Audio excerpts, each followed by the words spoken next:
Wanting to know how you get a run out of your paint? Stay tuned.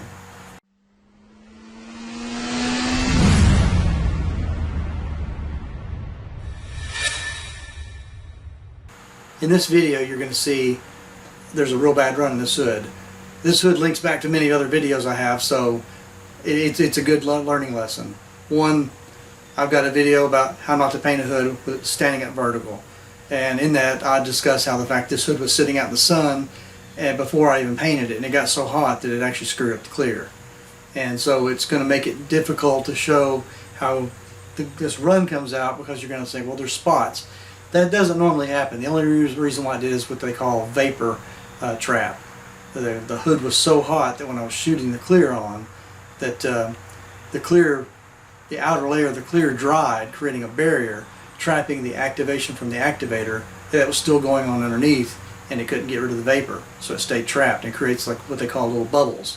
And of course, when you color, sand, and buff it, those little bubbles turn into white specks all over. So, and especially if there's a run, it's going to be more of them there. So don't think that these little dots in this where I sanded the run out is any reflection onto sanding out a run. So in this, I'll show you in this video how you can use a little paint nib block, and it's always best to use the paint nib block. It's better to wait till the next day to use the nib block. You can do it later on, like this hood set for a month sitting out in the sun, so it was fully cured, and running it over that clear, it was very, very hard. But if it would have been just a little bit softer, it would have come out a little bit better with the nib block. But it still sanded out just fine, because then I jumped to 400 with a little solid block and got it out. But you'll see in this video, so let's dive into it and you'll see how I get a run out of it. Now, I did a video on painting this hood, on how not to paint it. It's a friend of mine.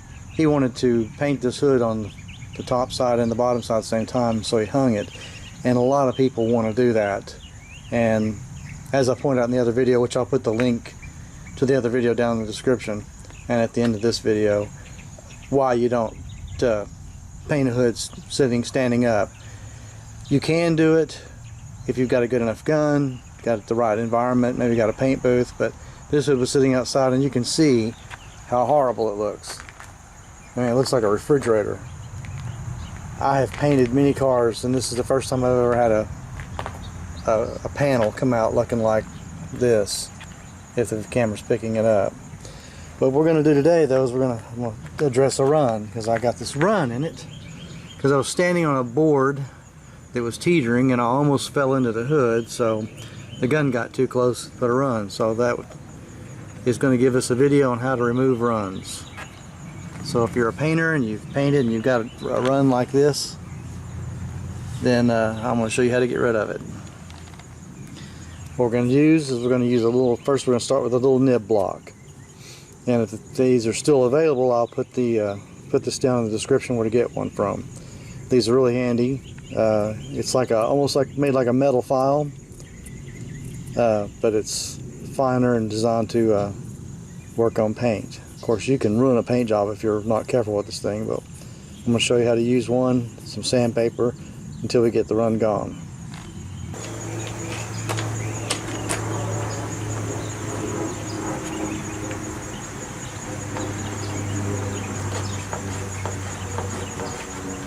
First off, you want to make sure you got the teeth biting the right direction. If you're not sure, just rub it against you. If it slides, it's not biting. If it's gouging your finger, then it is. And you don't go with this hard. This is not a block that you sit down there and pushing hard. You just go real light until it starts getting a bite on the run. And you keep it flat. You can see it's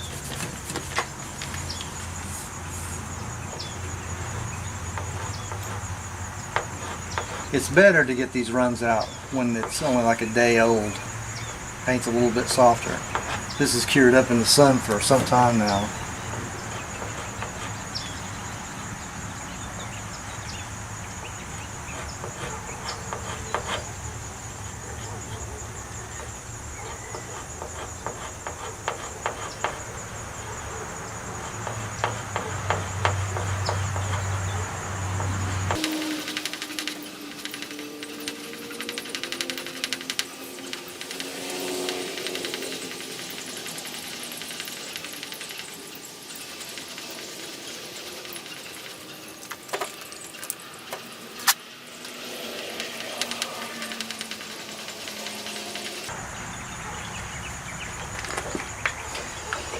And a tip, do not take it down to where you don't feel it, because this does scratch it, this block does. So you're going to want to just get it to where you knock the biggest bulk of it down.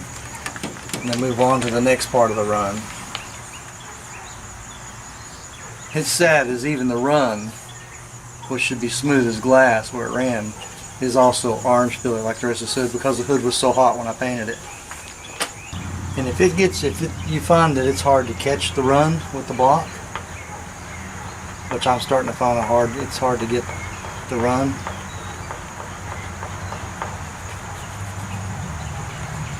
Then it's probably to the point it's ready for sandpapers.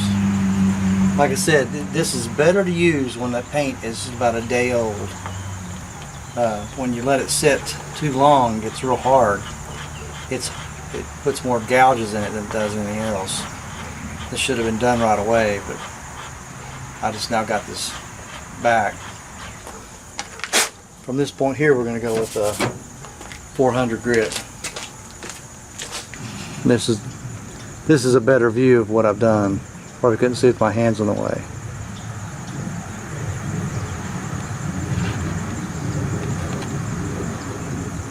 In the block, well, if you touch the paint, the surface paint, it will put like little scratches in it.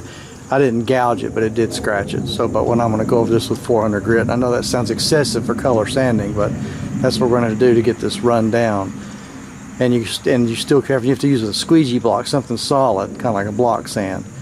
You don't use a big one, you use a small one. And we'll sand it down and just take it in stages until we work our way up to about 1,000. This is a squeegee block. And I'll put a link down to get these two. These are perfect. They're for, usually if you're wet sanding, you can just use them and squeegee your mess off with. But they're perfect for wet sanding small spots. I'm going to use a piece of 400. If you're curious how I cut the sandpaper, I'll put the link for that video too that I did on how to cut sandpaper. This is a process that you just go at a slow pace with. You do not get in a big hurry, because all we're trying to do is reduce that run, and we're not trying to take down all the paint around it. Even though I put 3 coats of clear on this hood, because of it drying the way it was, and the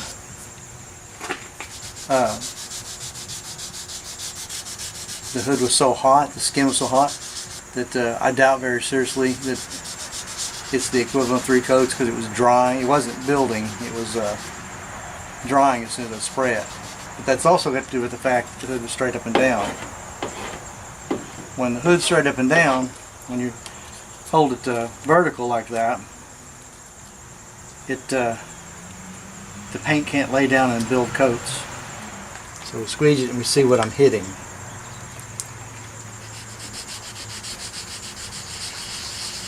I'm going to take a little bit of those sanding scratches out with I put on the nib block, trying to get that run. Like I said, it normally works better with the nib block when the paint is not that old.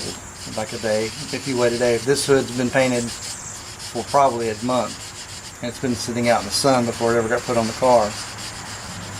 And you're just trying to fill it, fill that hump and ride it with this, because you can't cut through the clear with the rest of it.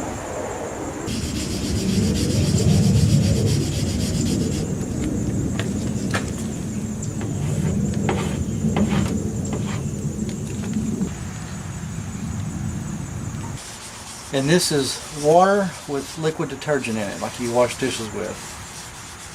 And the reason why you put soap in is that it actually lubes the sandpaper, makes it slide smooth over your paint.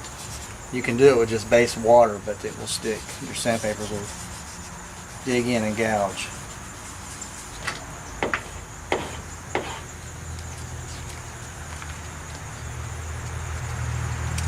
And another thing, you can see where it's shiny around the run.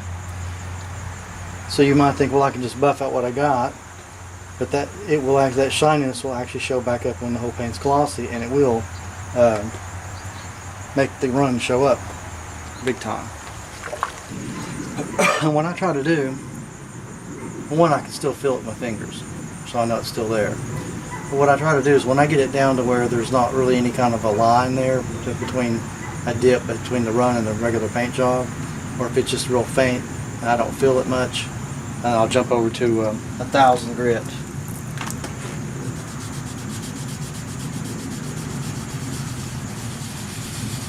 Well, I should have some 800 grit, so I'll probably give some 800 first.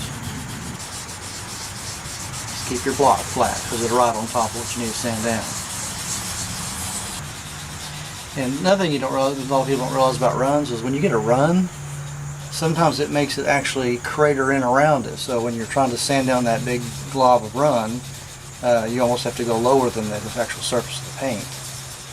Not every case, but it can happen.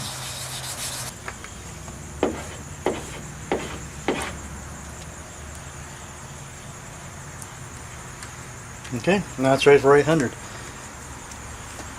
And what we're going to do with the 800 is just going to block sand this the general area, and then I'm going to go jump over to a spongy pad to sand the rest.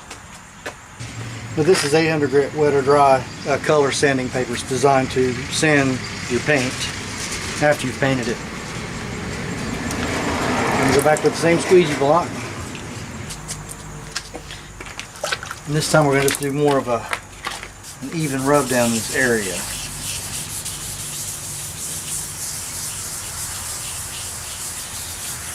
Now if you were wanting to sand paint to make it really glass slick, you'd use, like, if you have this, especially if you have this bad, you'd go 600 until you get it completely flat. But you better make sure you got plenty of clear or paint on it.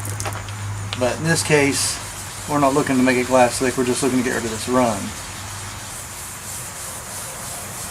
And sometimes when you do this with the lighter sandpaper, you may come back and find the run still exists in places, so you may have to work it back with that 400 again. Or you might be able to jump to 600. It just depends on how bad your run is. And this is what I'm talking about. This is what a squeegee is actually for. Squeegee off your work area. When it dries, you can see what you're working with. And you can still slightly see where that run has been.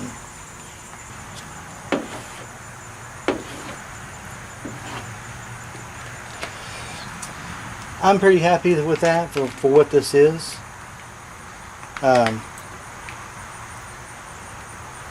This is per case situation though. I mean, this is the technique on how to get a run out. You may want to, it depends on how bad your run is, depends on how meticulous you really want to get rid of that run, and it also depends on if you know if there's enough paint on the vehicle to be sanding on it, because I mean there's only so much paint you could sand off, then you're back down to the base coat or back down to the primer. So I am now going to run 1,000 grit with a sponge on it, and you'll see what I'm talking about, and that'll kind of help smooth it out, and then it would be ready for buffing. Of course, in this case I've got this whole hood to do, and that'll be another video on how to get rid of excessively bad orange peel. Plus it's also on how to color, sand, and buff.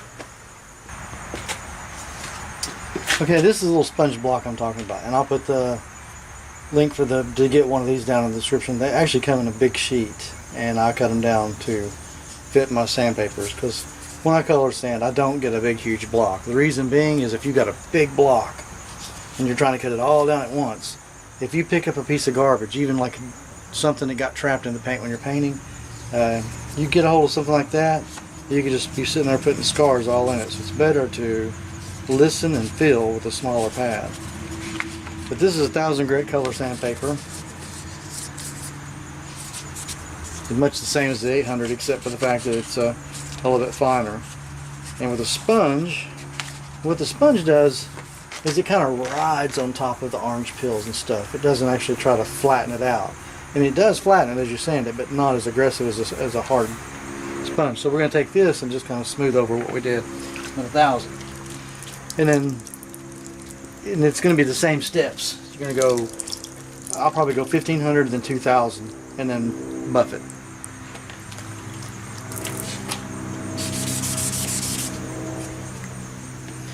And sometimes it's hard to get your hand all adjusted on that, but you gotta go with the flow of the curves and stuff.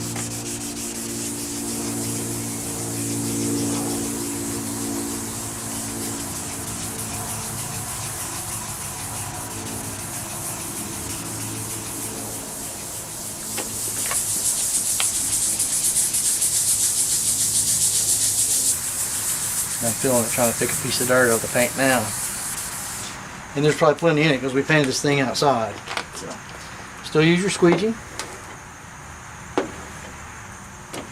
And this way you can kind of monitor how much you cut down and what it looks like. And you can see what I'm talking about. It's not cutting down the orange peel as fast with a sponge. And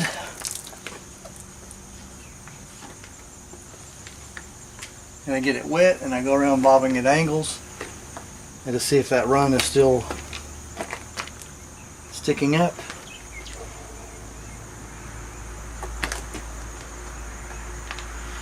And it looks good.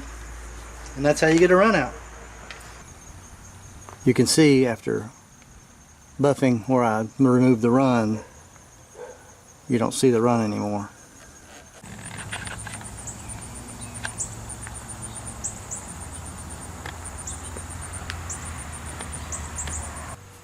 So now you've seen how I sand out a run. If it's heavy enough like this one was, I'll use a nib block, and then I'll use a little squeegee block, some 400 grit, or I have had a run. It wasn't my run. It was one that somebody else did, but they wanted to know if I could get it out of it. It was so bad that I had to use, I want to say 280 grit, 320 grit to kind of first start knocking the hard part of the run down. Then I went with 400, then 600, 800, 1,000. This run wasn't that bad, so what I ended up doing was nib block, then with a squeegee and a piece of 400, kind of like block sand. Then I went with the 800 with a squeegee and block sand, and then I went with 1,000 with a little sponge pad, which I'll put the link down in the description. I'll show you right here in the picture what the sponge pad looks like.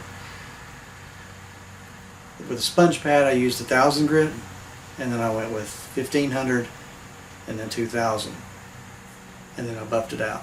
And like I said, it come out flat. It would have looked great if the clear hadn't been messed up. So that's my method of getting out an excessive run, or any kind of run really, in a paint job, regardless if you did it or who did it. You know, I actually put this run in because, going back to that same project, the hood was hanging up. It was on a yard that did this sloping thing right off the back of the house, so the guy that wanted me to paint it put me a board up to stand on, so I had a 2x8 or 2x10 to stand on with a block that teetered. I'm doing this dancing act and almost fall into the hood, so I just had to go and sit on my butt. But when I did, I started squeezing the trigger and got too close to the hood, created the run. Bad situations, which also is a tip. If you're going to be painting a car or a panel, ensure that you have plenty of room all the way around so that you can move freely and see what you're doing. When you're stuck up against it and it's in your face and you're trying to paint with your face, or you can't stand comfortably, you can't walk comfortably, you're going to get mess ups. You're going to get runs or something, or bump into it. So always be sure to make sure you've got plenty of room when you're doing your paint jobs. But anyways, I hope this video was helpful. If you have any questions on how to get a run out, or any comments, be sure to leave me a comment, or you can go to my website and you can contact me through there. Send me pictures if you need to. And I hope this helped you. And if so, be sure to like and subscribe. And I'll always be looking for my next video because I'm always working on something crazy and weird. So, see you in the next one.